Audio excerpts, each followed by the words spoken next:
Russian Foreign Minister's comment that the Iran nuclear deal quashes the reasons for America to build a missile defence shield in Eastern Europe. Russia's long regarded the radar as a national security threat, but the US thinks it's necessary to protect against so-called rogue states like Iran.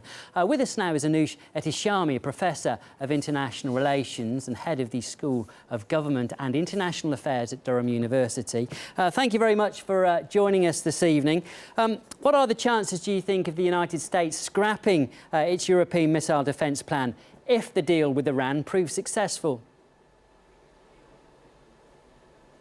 I think we are a long way from that one. Frankly, I think we're a long way from a deal with Iran becoming permanent as well. I think the best we can hope for is for these to go in some sequence.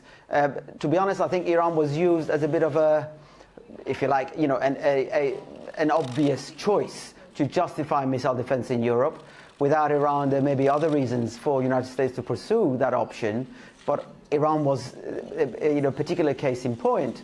However, beyond that, though, I think there is considerable room for optimism in Russia and the United States beginning to converge on a wide range of issues, putting the missile defense aside for a moment, around the Russian periphery and certainly in the Middle East. The announcement, for example, of Geneva II talks about Syria in January is positive. I note that Russian, American and UN officials met in Geneva on the back of the conversations that we're having over Iranian nuclear negotiations. And if the first, the negotiations have gone so well, then we can hope that they will continue to build on this confidence generated to resolve other issues such as missile defense. Yeah, as I said, and let's just talk about this. Let's just talk about this missile defense, because you mentioned earlier there that you think that this deal with Iran is a long way off becoming successful. Why are you sceptical about that?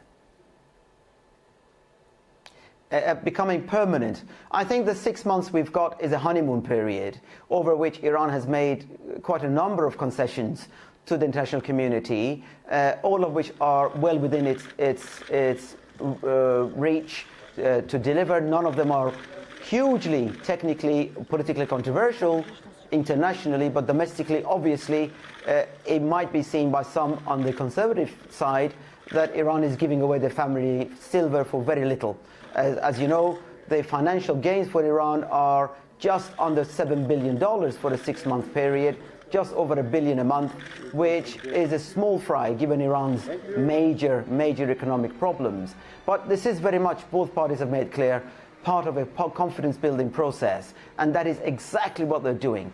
The fact that IAEA is going to be there, the cameras are monitoring stuff on a daily basis, they are reporting back to HQ in Vienna and from there to the Security Council and so on, and all of that is vital to provide the guarantees that America's allies need that Iran is sticking to the script, and of course also for the administration in Washington to show its own adversaries there that actually this is a good deal, not just for Iran and the region in the Middle East, but also for the United States. OK, we do have to stop it there, but thank you very much for speaking to us this evening. That's Anoush Ehtishami, Professor of International Relations and Head of the School of Government and International Affairs at Durham University. Thank you.